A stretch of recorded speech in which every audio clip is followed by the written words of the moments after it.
ocurre la inflamación, vamos a tener dos tipos de patologías. Las que afectan al glomérulo, que es lo que vamos a hablar el martes, son las glomerulonefritis, y las que afectan el espacio que hay entre los glomérulos, entre los tubos y el sistema tubular, que son las lesiones pielocaliciales, que va a ser la piel. Entonces vamos a ver, afecta el sistema de túbulos, afecta el intersticio, el espacio entre los túbulos, y después afecta todo el sistema de los cálices y la pelvis renal, ¿sí? Entonces por eso se denomina pielonefritis aguda. Esta es la histología normal para recordar que tenemos los glomérulos, tenemos el sistema de túbulos que se enfoca en los conductos colectores. Esos conductos colectores drenaban toda la papila renal. Nosotros miramos un riñón, veíamos túbulos, si miramos a mayor momento el espacio entre un túbulo y otro era muy pequeño, ese es el intersticio renal. Y ahora vamos a ver que la patología ocurre en este espacio que parece casi virtual, pero que ahora va a ser evidente porque ahí va a haber edema, infiltrado inflamatorio, que se van a separar los túbulos. ¿Sí? Acá que están todos pegaditos, y en la patología vamos a ver que se separan. Entonces, las enfermedades tubulares intersticiales, que son las que vamos a ver hoy, son aquellas enfermedades que afectan al sistema de túbulos. Es muy diferente a cómo se presenta la enfermedad cuando afecta a los glomérulos, que es lo que vamos a ver el martes. Y afecta el intersticio, dijimos que era ese espacio entre los túbulos que normalmente no se ve. Puede ser la lesión tubular tóxica, que antes se llamaba necrosis tubular, y las reacciones inflamatorias, que son las nefritis. Lo que vamos a ver hoy es la pielonefritis. La pielonefritis es una enfermedad muy común y se debe a que hay una inflamación del sistema pielocalicial, lo que es el intersticio, los túbulos y los cálices. Se puede presentar de forma aguda y de forma crónica. La forma aguda generalmente tiene edema o cualquier inflamación aguda, vasodilatados, edema y un montón de neutrófilos que se meten en la luz de los túbulos, en el espacio entre los túbulos. Entonces, cuando le hacemos al paciente un análisis de orina, en el resultado nos viene que tiene leucocito positivo, que tiene cilindros. ¿Por qué? Porque todos los leucocitos se meten dentro de los túbulos y al orinar sí que hacemos un cilindrito lleno de células. Entonces, cilindros de leucocito positivo. La crónica se caracteriza porque hay fibrosis, ya no vamos a ver edema, ya no vamos a ver vasodilatación, no vamos a ver que el tejido renal o los túbulos están reemplazados por cicatriz y que los túbulos, algunos están atrofiados, hay una atrofia tubular, y están dilatados, ya no excretan el producto que se está produciendo, entonces se dilatan y se quedan con material filtrado, que tiene que ser orina, y que cuando coloreamos con hematocitosis aparece que estamos mirando la tiroides, ese color. Entonces esa tiroidización más el infiltrado inflamatorio mononuclear, se forman así folículos linfoides, acúmulos linfocitos, más la fibrosis, es lo que nos orienta a una pielonefritis crónica. Entonces en la histología es diferente, en uno hay edema, hay neutrófilo, hay vasodilatación, y en el otro hay fibrosis, linfocitos y la tiroidización. Vamos a empezar con la aguda. La aguda puede ser por generalmente bacteriana, la mayoría de las cosas bacterianas, y dentro de las bacterianas gram negativa, que vienen de lo que es la flora intestinal, principalmente la flora fecal. Se ve generalmente en las mujeres, es más frecuente que las mujeres tengan una pielonefritis aguda, porque la uretra es muy corta y la uretra de los hombres es mucho más larga.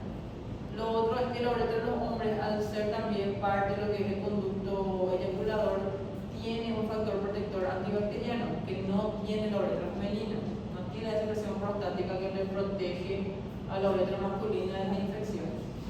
Otra causa también de infección urinaria son algunas maniobras quirúrgicas o pacientes que están sondados, por ejemplo, aquellos pacientes que tienen hiperplasia prostática, los abuelitos, que les cuesta evacuar totalmente la vejiga, entonces se queda la vejiga con una orina que se puede contaminar.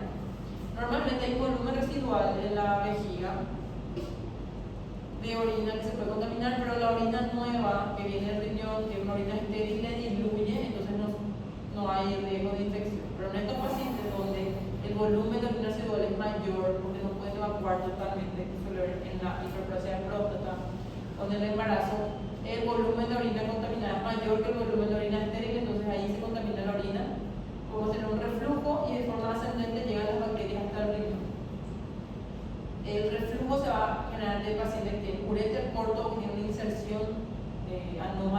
ureter. Y las bacterias llegan hasta el riñón de dos por dos vías. Una es el reflujo, que es lo más común, y la otra por vía hematógena. ¿Sí? Algunos pacientes que tienen alguna bacteriemia por vía hematógena llega a la siembra hasta el riñón. Entonces tienen esto en un esquemita ustedes. La orina se contamina y por vía ascendente, por reflujo, llega hasta el riñón. Y ahí coloniza la bacteria y tenemos la inflamación aguda. Esta es la vía ascendente, por el reflujo, que es la vía más frecuente. Y por vía hematógena tenemos la siembra, que se suele ver en el paciente que tiene alguna bacteriemia, o tiene, por ejemplo, una vegetación que se fragmentó y que hizo un émbolo septo. No todos los pacientes que tienen retención de orina van a tener una pielonefritis. Necesitamos tener un uréter que no se cierre bien.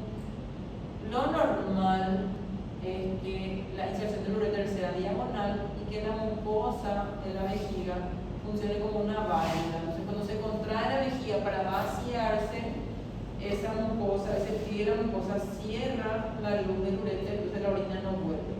Aquellos pacientes que tienen una inserción, por tener un uréter corto, una inserción más o menos transversal, cuando la vejiga se contrae, aumenta el calibre incluso de la luz del uréter y con la fuerza del empuje, el chorro asciende hacia el riñón. Generalmente, al tener reflujo, viene la orina contaminada y choca por las papilas renales. Las papilas en la parte lateral son simples y tienen su forma convexa, entonces la orina rebota y no lesiona la papila. Pero las papilas de los polos tienen esta forma, son complejas, tienen un área cóncava donde la orina que refluye lesiona la papila, entonces se ve principalmente a nivel de los polos. La lesión se ve principalmente a nivel de los polos por la forma de la papila. Entonces, este esquemita les muestra lo que afecta el reflujo principalmente a los polos del riñón. ¿Sí?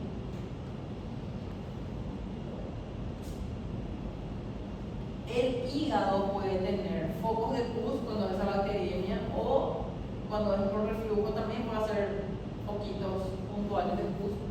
El riñón va a estar rojo, como una inflamación aguda, hinchado, doloroso, caliente, eso es lo que nos tocamos ahora. Y puede tener puntillado blanquecino, corresponde a los focos de pus. Generalmente la orina se contamina por gram negativos y ahí tenemos principalmente a Escherichia coli.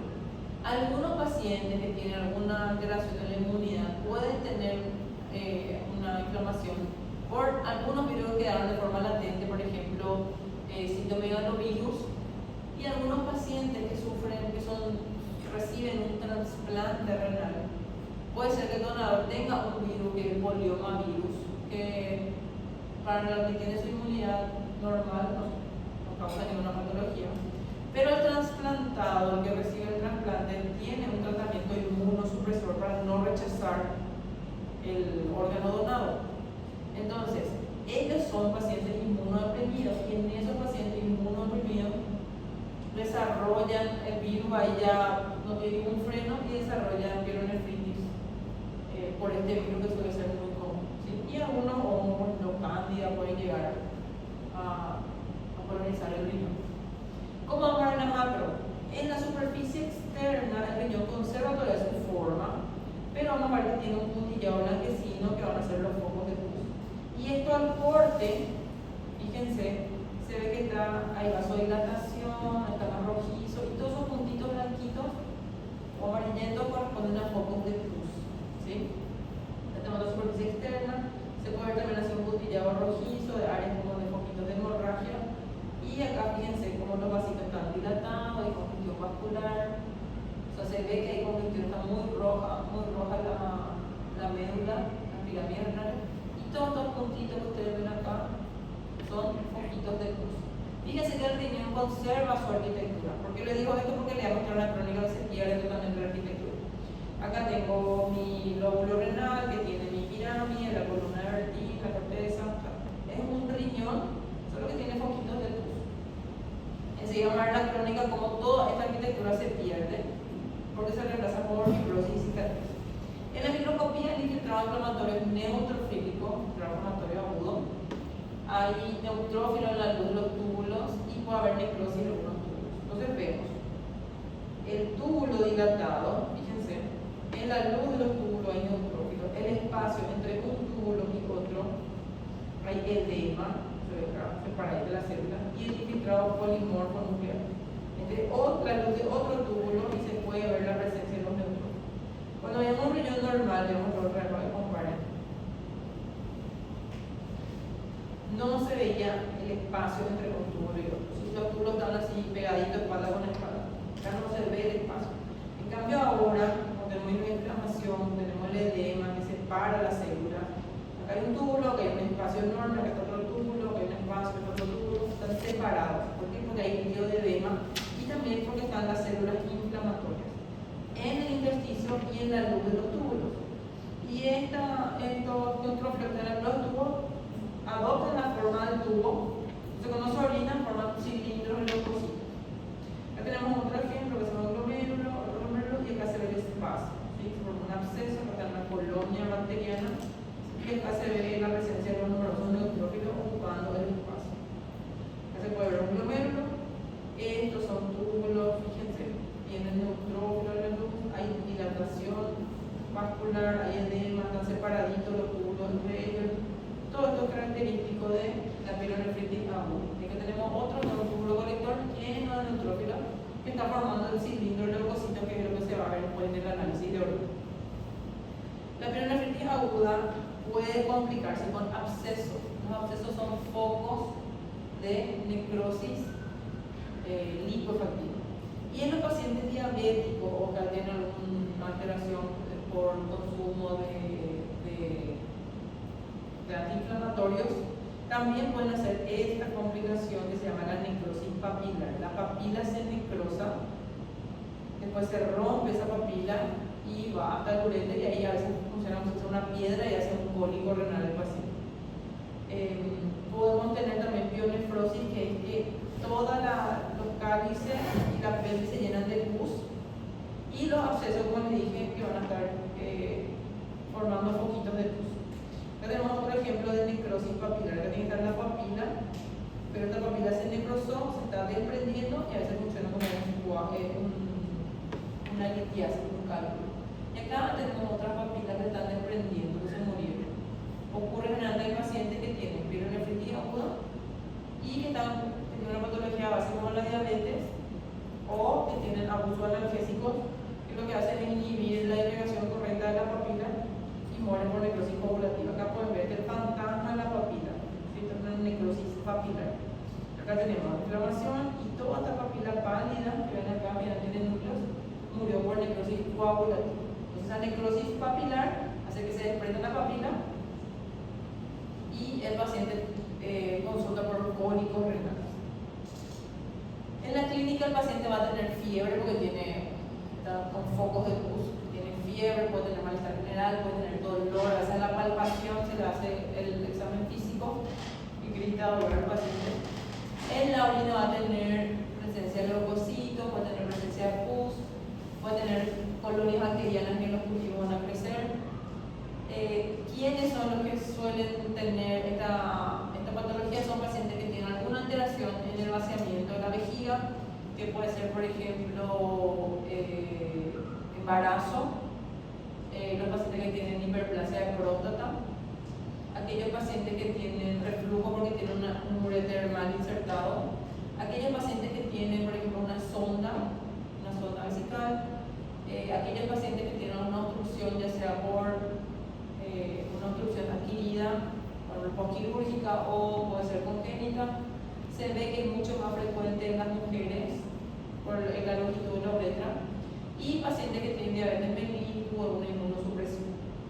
La pielonefritis crónica se caracteriza porque es una lesión de baja intensidad, de años de evolución, y que recién cuando el paciente tiene un riñón que ya no funciona, ahí recién da síntomas y consulta. Está asociada a cicatrices y dilatación de los cálices. Cada vez menos parénquima renal y cada vez el cáliz entonces es más grande. El progreso generalmente es a una insuficiencia renal crónica terminal y el paciente entonces pierde ese riñón. La patogénesis se por dos causas, o por reflujo, o porque el paciente tiene, por ejemplo, algún cálculo, algo que hace una obstrucción, entonces el riñón produce orina y la orina no puede evacuarse del riñón porque se está acumulando y provoca la atrofia y la inflamación del riñón. ¿Y qué vamos a ver en la microscopía? Ya no vamos a ver edema, ya no vamos a ver neutrófilo, ahora vamos a ver cicatriz, linfocitos y la tiroidización, que es la atrofia de los túbulos y la orina que queda con hematocilina eosina al mirar parece que estamos mirando tiroides. ¿Sí?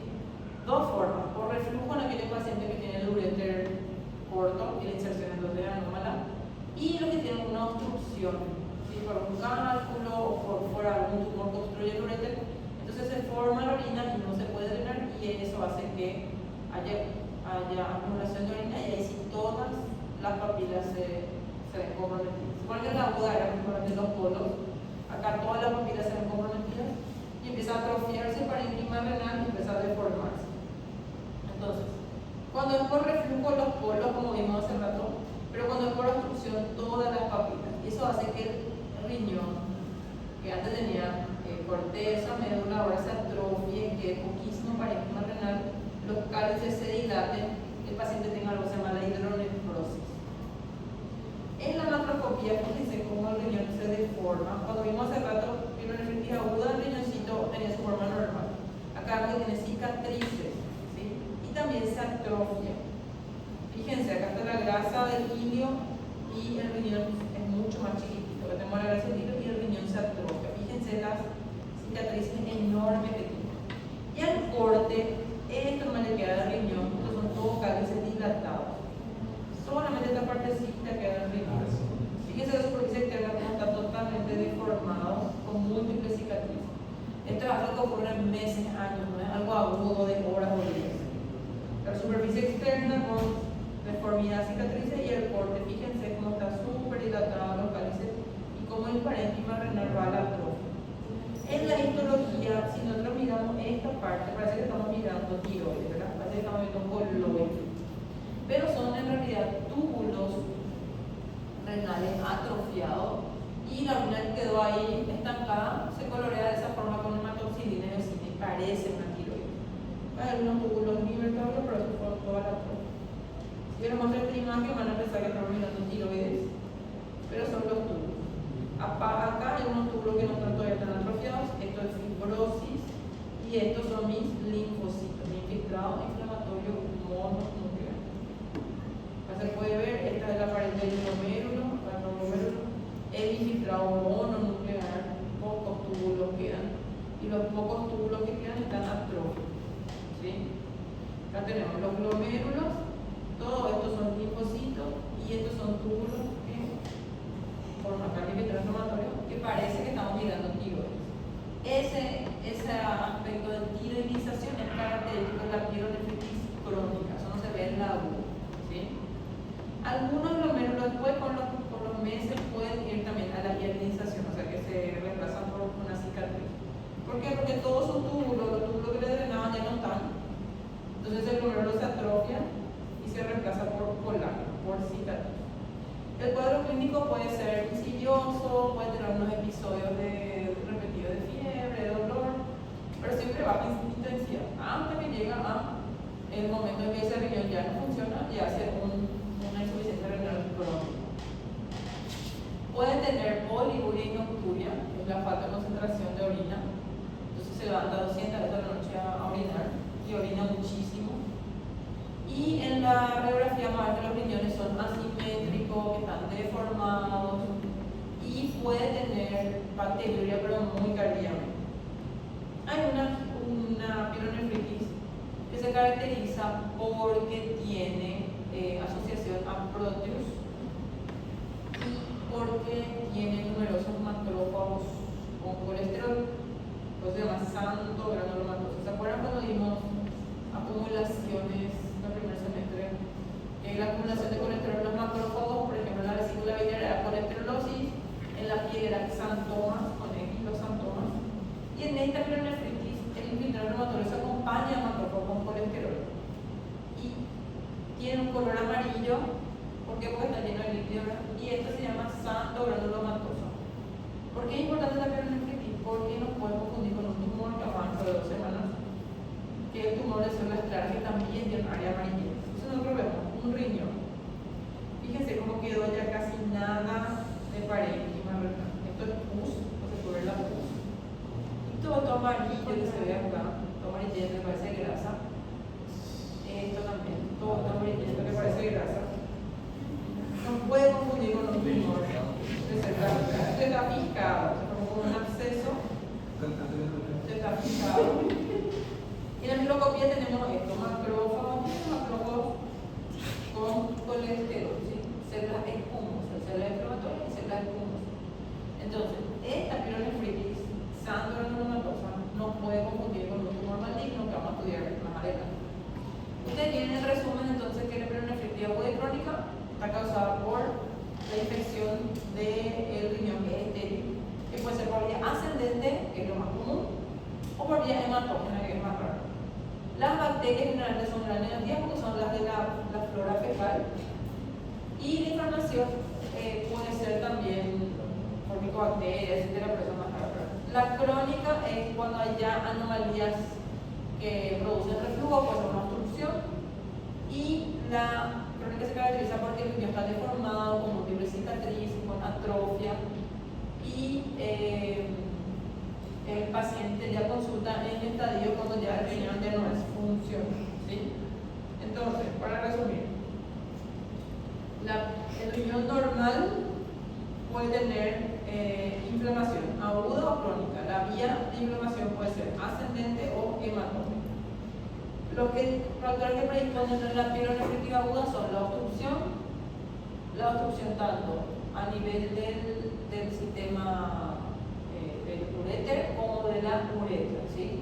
De la uretra tenemos uretra corta en las mujeres, hiperplasia próstata, manipulación quirúrgica, sondaje. A nivel del uretra tenemos obstrucción, que puede ser por un embarazo, algún tumor o una inserción anómala, ¿sí? Y podemos tener en algunos pacientes, por ejemplo, que preponen la infección de la orina, los pacientes diabéticos principalmente.